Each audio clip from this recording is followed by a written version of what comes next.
Bonjour. Lesson 2, Superpowers. We're going to do 7.2 A, B and C of the spec. So what is it all about then? Well, there's basically three patterns of power.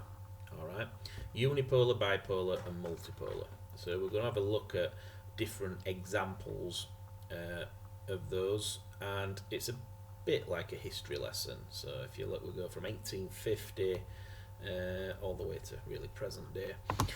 Excuse me.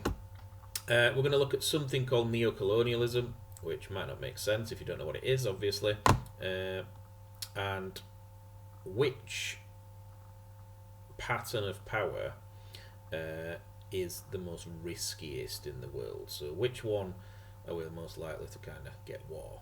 Yep. Which is 7.2C. So some of these tend generally to produce more stability and less war, and one or two of them tend to produce more conflict and war. Alright then, here we go. So, different patterns of power. Well, write this down, give it a sub-heading. Patterns of power. There are three. We've got unipolar patterns of power, which just means one. So there's one hyperpower or one hegemon that dominates all other countries in superpower status. Alright? Really, there's been two examples in history. One is the USA from kind of 1990 to 2010, and the other one was the British Empire from around 1850 to 1920. Alright, so uni just means one, unipolar, one hyperpower, one hegemon dominates all other countries. And it looks something like this. If you want to do it as a graphic, you've got your hyperpower, which is represented by the purple circle, and it sort of dominates all other powers. They're all kind of, it controls all others. If any countries kind of rebel against that, then they're what's known as a rogue state. The second type is if we have a bipolar world where we've got two dominant superpowers kind of vying against each other.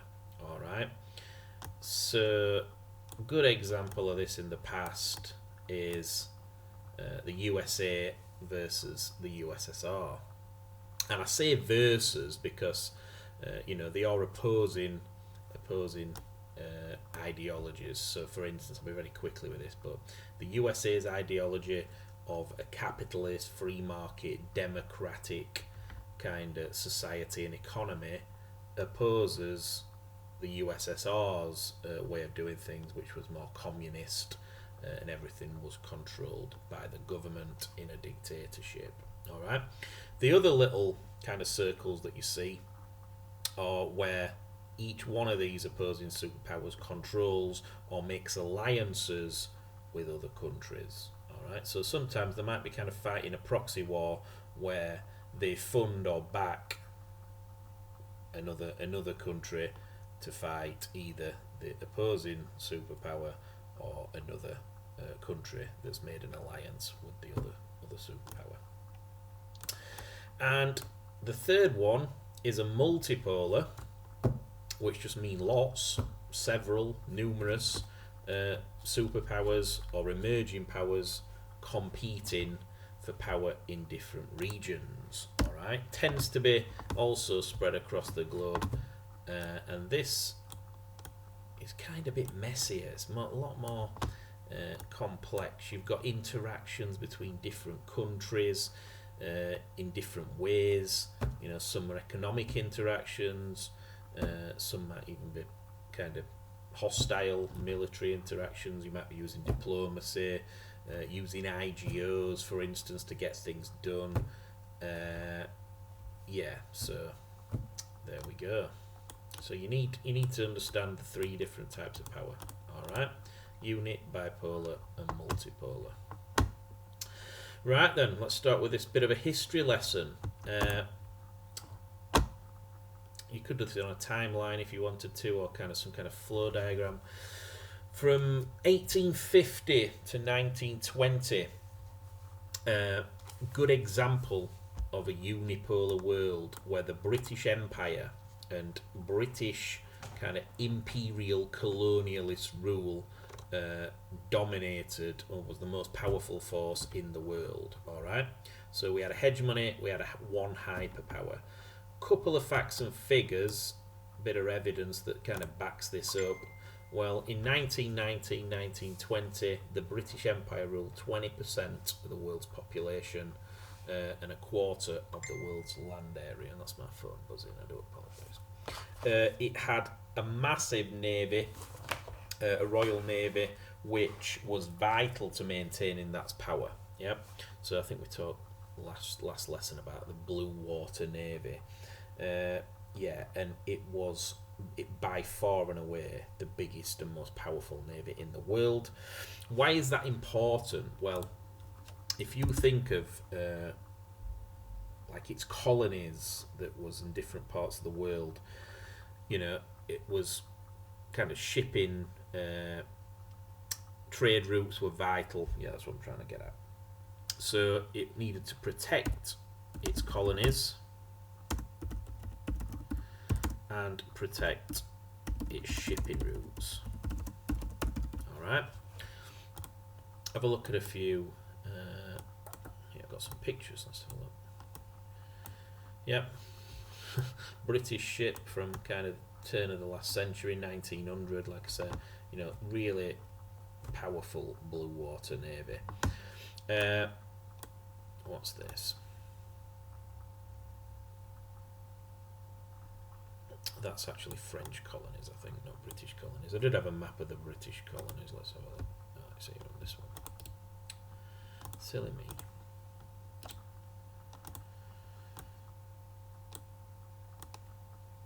Yeah, so here we've got British colonies. Just backs up that fact. 20% of the world's population. Australia, parts of Africa, India were a big one. Canada. New Zealand, all countries that were in the Commonwealth, most of them. Yeah, 25% of its land area of the planet. Now, acculturation is a key word. So how did they kind of maintain that imperialistic rule, for instance? Well, it did actually happen in stages. The first stage, which building an empire, kind of happens between about 1600 to 1850. That was called the mercantile phase. So that was kind of where, you know, the navy was vital. We built forts. We conquered different countries such as India, Ghana, parts of the USA and in the Caribbean, and we defended it with forts. So if you ever go to Antigua, for instance, in the Caribbean, and you ever go to Nelson's Dockyard, named after Commander Nelson, you'll see old colonial British architecture.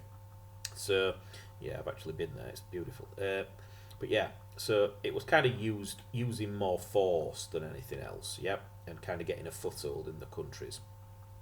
The imperial phase, which happened from like 1850 to 1920-ish, colonies extended inland, territories increased, but we started doing, the British anyway, started doing kind of other things to maintain power and influence. So such as this idea of acculturation, alright,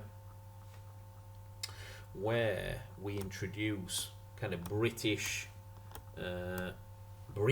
if you like, and Britishness became the dominant culture and the Indian culture became a subordinate culture. Yep. So we kind of imposed and made the locals play cricket.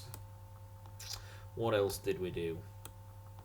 We tried to modernise India a little bit. With British built the railways, or if they didn't build them themselves, they made the Indians build the railways. However you want to look at it.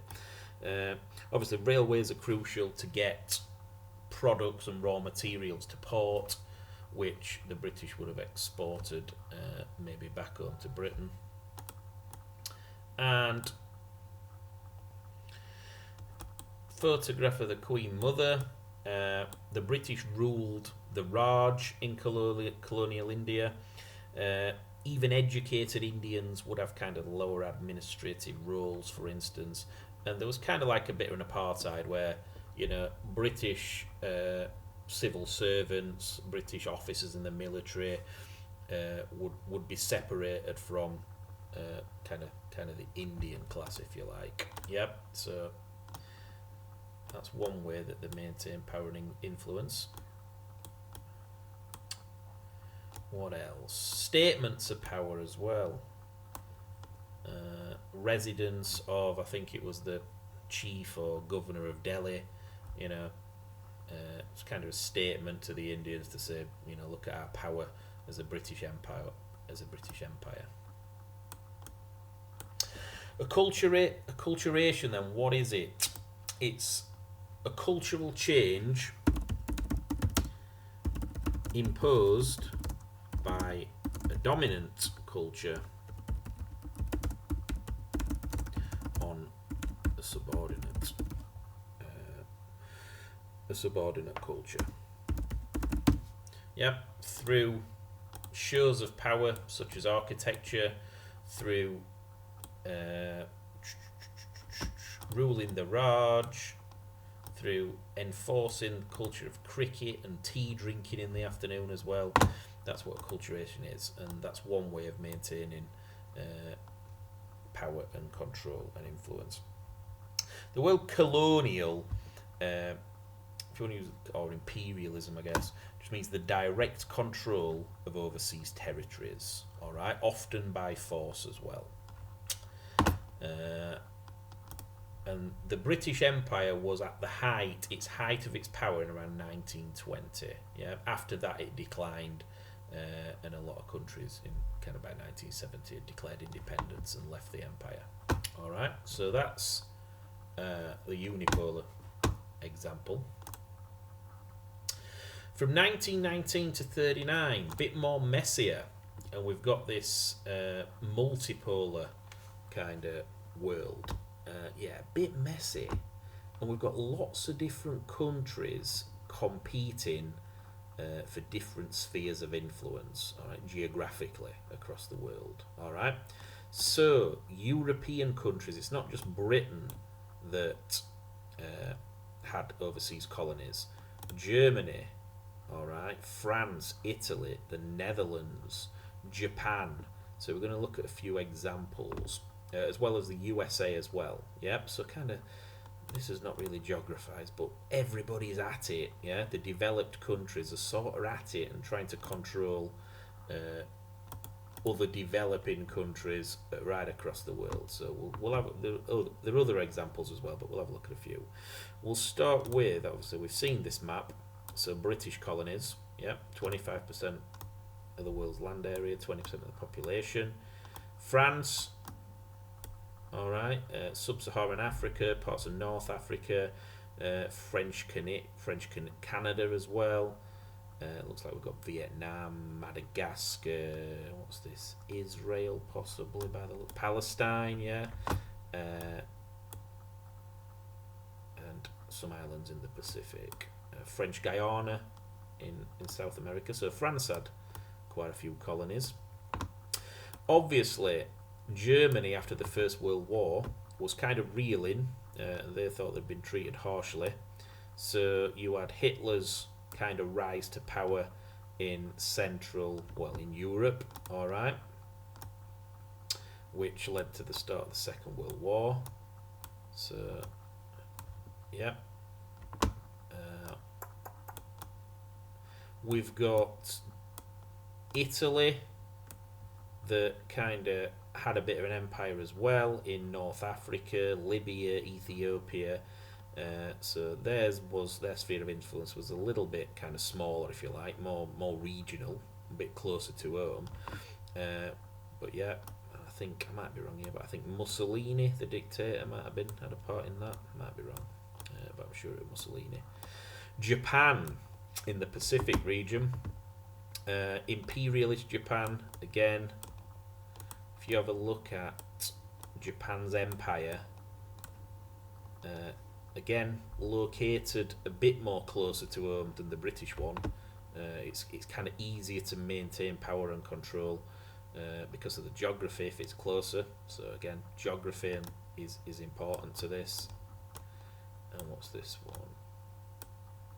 Yeah, so it kind of shows you Japan's empire and imperialistic kind of building over time. Yeah, so 1870, and then you can see as the lighter shade it sort of spreads. Yeah, so going into China, Mongolia, Korea, Taiwan.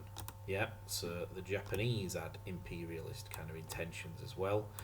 And then you've got the USA, which the economy is growing at a rapid rate, you know, their economic power then reflected in the military power as a kind of, yeah, they started challenging Great Britain and overtook Great Britain shortly after that.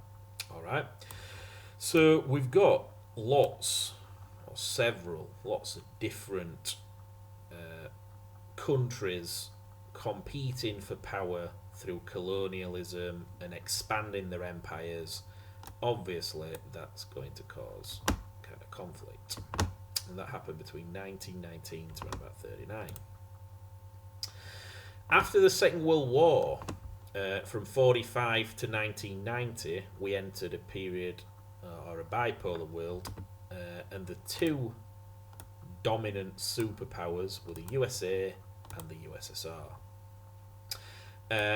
And like I said, I think in the opening slide, two very opposing ideologies, that's the best word I can use. So let's have a look at kind of the similarities and the differences, make a few notes. Population, pretty similar, yep. 287 million, 291 million, almost 300 million people in 1990. So pretty similar on the kind of human resources front. Physical resources, the USA, lots of raw materials, did have oil reserves as well, but quite self-sufficient in most raw materials. Russia, or the USSR as it was known then, again self-sufficient, exports oil, where the USA probably imports more oil, even though they have got some.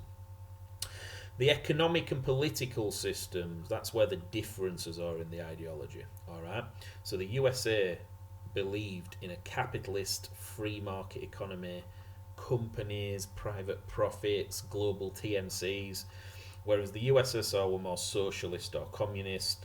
They believed that the government should plan the economy. Any businesses that made a lot of profit automatically were took over by the government. So they believed that the products of labour and of business should be shared amongst the people, right? So you're not going to get really rich people or really poor people. That's communism at a simple level. In reality, it doesn't quite work like that. Political system in the USA, again, democracy, where people vote and have elections. USSR, no real free elections. It is a dictatorship with one single party. All right. Allies. The USA used NATO to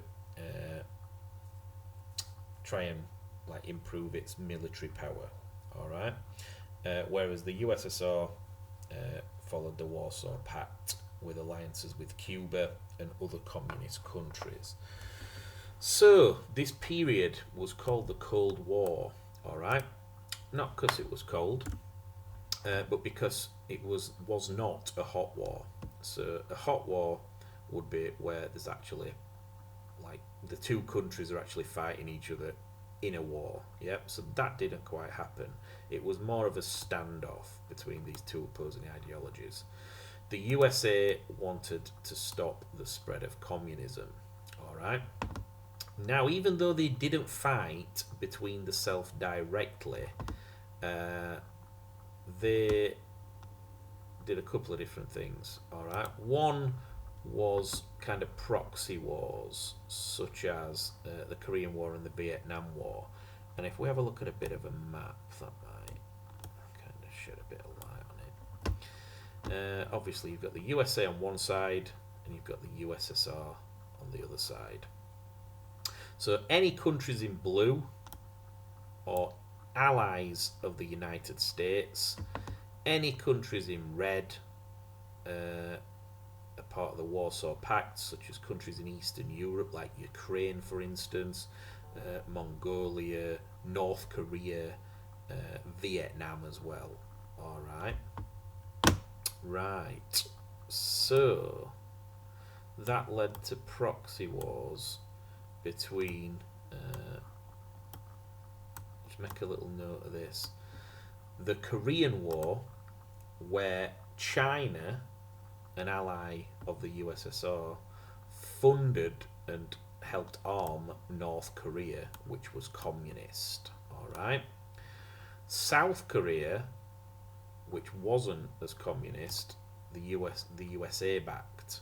So we had the Korean War from 50 to 53. All right. Vietnam War from 55 to 75. Just got a few pictures. You had again China and the USSR backing the Viet Cong, and the USA actually fought directly against the Viet Cong. So strictly speaking, it wasn't 100% proxy war, because the USA was actually on Vietnamese soil and fighting. All right. Yeah, alliances again. NATO for the USA, the Warsaw Pact with the Eastern Bloc countries for the USSR, and like I said, even though there's no direct conflict or hot war, it did come very close to like a full-on, probably nuclear war, because Cuba was also a communist, and it's pretty close to the USA.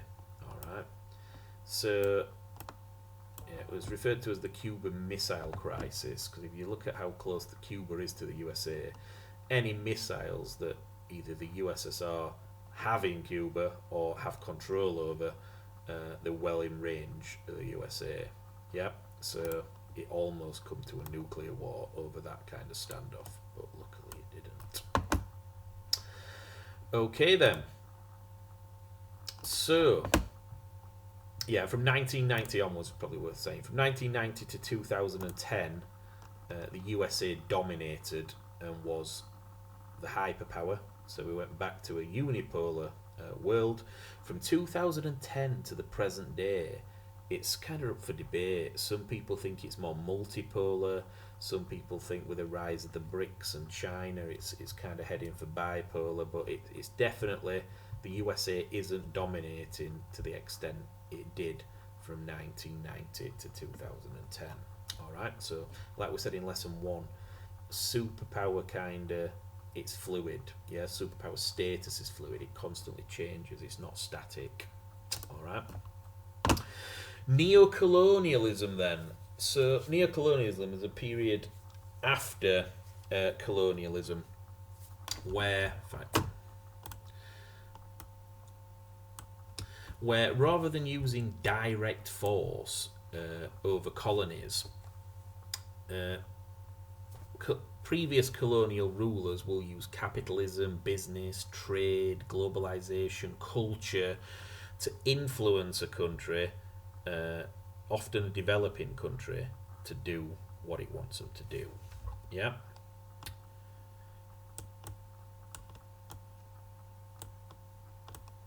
Yeah, I mean this this is a bit of a cartoon. So colonialism, like in the British Empire, you've got the British Army, the Navy, holding a gun to the head of, say, India and saying, yeah, well, you're going to do what we say, and it's that kind of direct force. When India declares independence, and former colonies declare independence from Britain, for instance, and other European rulers, it's kind of like, well, we're not going to force you to do things, but you are maybe going to choose to do things, and we're still going to influence you a little bit more softly. Alright. Couple of ways that this happens. First way is through strategic alliances. So, military alliances between developing countries and former colonies with superpowers. They can make developing countries more dependent on military aid, on weapons, if they do what the kind of superpower wants. Yep. The second one is aid. So I'm sure you've learned aid, it's not always done out of the goodness of the developed country's heart. Sometimes there can be tied aid where, like, a developed country will either lend or give aid to a former colony, but it will kind of get things back in return. So it's kind of like aid with strings attached. Yeah, I remember learning about an example where the British or the UK gave aid to India because they needed helicopters, but they had to buy the helicopters from a British company, which was on the verge of bankruptcy. So it's sort of like, yeah, well, we'll give you the money, but you've got to spend it where we tell you to. Yep, so that's aid with strings attached. How else can they what's another mechanism of neo-colonial control? TNC investment. So, for instance, TNCs, it could be, for instance, Nigeria with Shell and BP. No, that's debt, sorry. The Nigerian government let Shell and BP sort of invest in the country, but who actually sees the benefits of that investment when oil companies are actually extracting billions of dollars worth of oil? If you're employed by Shell and BP in Nigeria and you're a local and a Nigerian, I guess you're going to be happy, but the vast majority of the population probably doesn't benefit. Alright. Other things as well, TNCs can refuse to invest if maybe the environmental laws and protections aren't enforced, because that costs them a lot of money to actually not knacker the environment up, or health and safety laws are laxed. So again, that costs companies a lot of money to enforce health and safety laws and reduces productivity. Or favourable tax regimes if companies invest. They can also do it through the terms of trade. So quite often you'll get continent of Africa, which very resource rich, minerals, cobalt, copper, iron, all sorts of natural diamonds, all sorts of natural resources. If they export those resources, they're probably not going to get paid a lot for those exports of those commodities. But if they want to buy manufactured products from more richer developed countries, it's going to cost them a lot more. Yeah, so you can see China, done a lot of deals in Africa to kind of get exports of valuable commodities to go to them and not pay an awful lot in return. USA as well, and the EU. Yep. So, these three kind of superpower blocks, if you like. Race for raw materials in Africa. What a world we live in. Isn't it brilliant? That would be sarcastic, by the way. Last one is debt.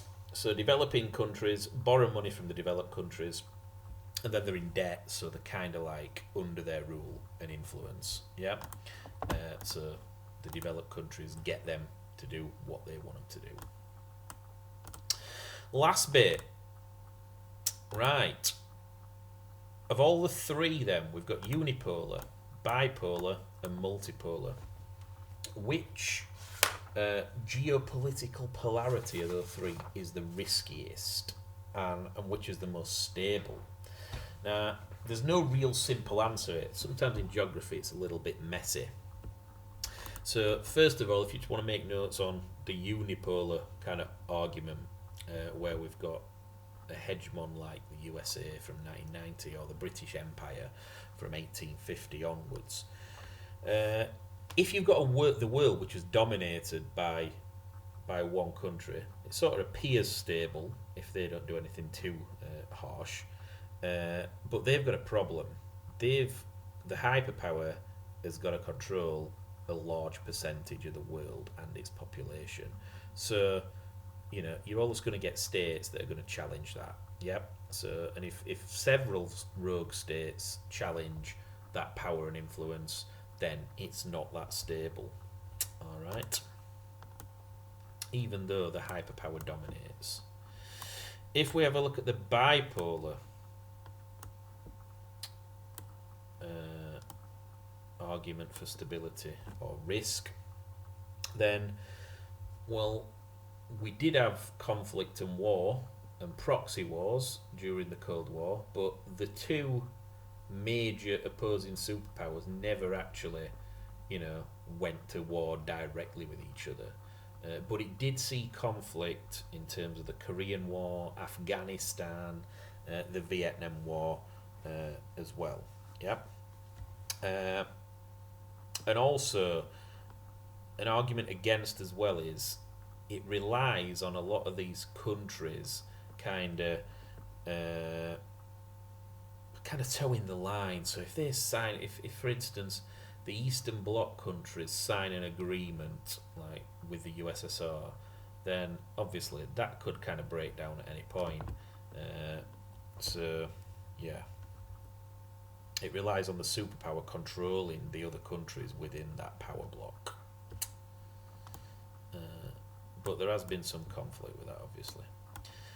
The multipolar one, which maybe we're heading into at the minute, very messy, very complex. All right, lots of different kinds of relationships between different states, and several of them or a lot of them have power, either in their region or globally. All right, so it's kind of like sharing the power, but there's a bit of paranoia and fear as well that, I'm supposed to be friends with this country, but maybe they're going behind my back and doing deals on trade or ammunition and arms with this country. So, yeah, I mean, if you look at when the two world wars happened, it was probably in a period where we had a multipolar world. All right, so there's no simple answer. You've just got to be able to evaluate kind of one side and the other side for each one. Okie dokie. Have a good one. Make sure you make good notes. Obviously, I've done a lot of talking and there's not that much info on the slides. So if you think that, I just have to listen and watch and not make any notes if he doesn't type, then that's not the way, folks, is it? Yep. Make the notes from what I say as well as what's on the slides. Okay, have a good one. Ciao.